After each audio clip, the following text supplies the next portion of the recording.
berada di pekerjaan itu, ini benar menurut Kis ya. Karena ini konteksnya kejadiannya musibah. Ini konteksnya adalah sebuah yang terjadi kecelakaan yang kita nggak tahu gitu. Di depan mata kita, tiba-tiba mesin ini terjadi kepada sang perempuan, kita ada di sana di depan mata, kita adalah seorang manusia yang ingin menolong. Ini beda konteks dengan seorang janda tadi yang tiba-tiba menggatal pakai baju mini, pakai kancut aja, mungkin dia datang pakai G-string gitu ke tetangga dia, kan beda cerita Kak. Keadaan ini masih bisa kita komunikasikan dengan pasangan. Nah, sedangkan kalau di dalam kejadian yang di pekerjaan tadi, yang wanita ini tuh kalau nggak kita selamatkan nyawanya melayang. Beda cerita. Aku jadi istrimu, aku akan sangat bangga punya suami kayak kamu. Kalau memang kamu ada di sana, kamu menolong orang itu. Tapi pastikan keselamatanmu terlebih dahulu. Catat baik-baik.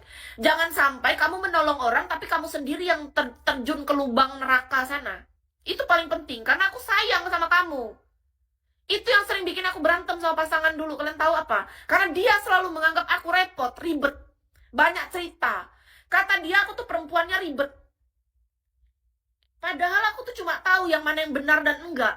Aku cuma tahu dengan sadar bahwa ketika kita melakukan sesuatu tuh harus lihat konteks, lihat situasi dan kondisinya. Kondisi musibah, bagaimana mungkin masihnya kita mikir gila? Aku tak waras. Kalau dalam kondisi musibah aku ngerti hal-hal yang masih tahu batas. Beda konteksnya, tiba-tibanya ada orang minta tolong. Aku pernah ada ceritanya dia sama orang janda itu minta tolong samanya. Tiba-tibanya dengan niat dia, kata dia niatnya ngebantu. Tanpa dia bicara sama kita sebagai pasangannya. Nggak ada aku kayak gitu. Soalnya aku pun bisa menjadi seorang wanita sendiri. Aku 7 tahun. Nggak ada aku kayak gitu sama orang. Kalaupun aku minta tolong terjun ke lubang neraka, niatnya aku mau menggatal sama orang tuh. Kita harus tanya baik-baik lah. Orangnya mau bantu syukur, kalau enggak pun nggak apa-apa. Jangan maunya kita maksa. Namanya kita minta tolong. Minta tolong itu Kak dalam keadaan darurat, dalam keadaan musibah, dalam keadaan memang ya kita butuh pertolongan gitu. Nah, orang yang menolong dengan enggak, mereka punya hak untuk menolong ataupun enggak. Orang dalam konteks musibah, ya beda cerita lah. Bagaimana mungkin ada orang yang tiba-tiba dalam musibah kitanya enggak ngerti. Ya kita malah senang kalau ada orang lagi kena musibah, pasangan kita itu dipakai oleh Tuhan untuk menyelamatkan nyawa orang lain. Kata nih, berenang tuh di sungai, di apa. Ada anak orang jatuh tenggelam, kakak bisa berenang, kakak tolong, ya bagus lah.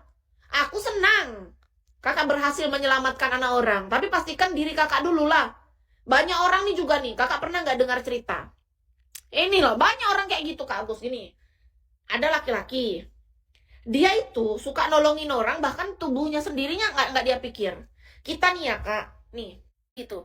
Nah, nih kita harus jadi orang yang akalnya jalan.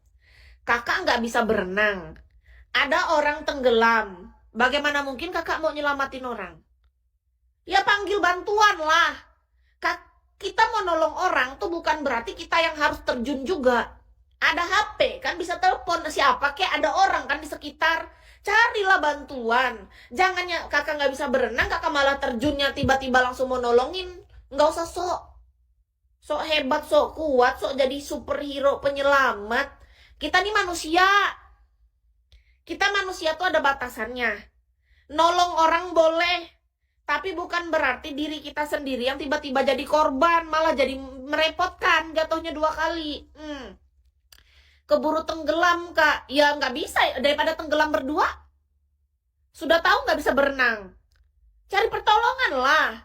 Heran, itu cuma contoh. Ya panggil bantuan lah.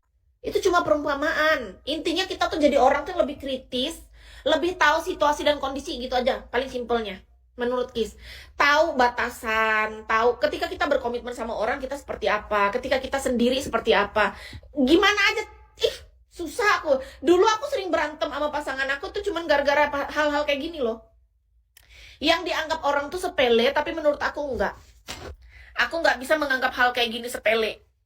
Karena apa ya?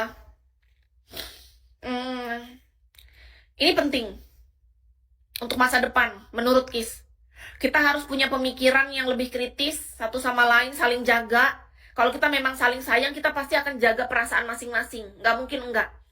Kalau kita dengan santainya melakukan sesuatu yang menyakiti perasaan pasangan kita, artinya kita nggak sayang. Lebih baik kita nggak usah berpasangan, itu prinsip menurut Kis. Kalau kita masih sayang sama pasangan kita, pertahankan, jaga hati dan perasaan dia, jaga hubungan itu baik-baik. Jaga sebaik mungkin sama orang lain.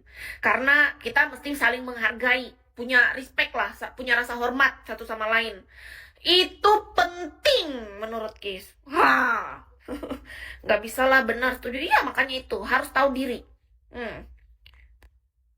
Your spirit is blessed. Merindu, makasih ya kak. Udah ya, udah siang, istirahat dulu deh. Aku udah kenyang. Aku mau istirahat dulu, nggak tahu aku mau main HP, kayak mau jungkir balik, mau salto atau apa, luluran, nggak tahu juga aku nih. Mungkin aku mau luluran, mau cukur-cukur jembut atau apalah, terserah. Yang penting hidupku, aku mau nikmatin dulu. Selamat siang semuanya, selamat makan siang buat yang lagi istirahat siang, yang bekerja selamat bekerja, yang bersantai selamat bersantai. Semuanya mohon maaf ya kalau ada salah kata atau tindakan selama siaran. Tetap makan, meskipun tidak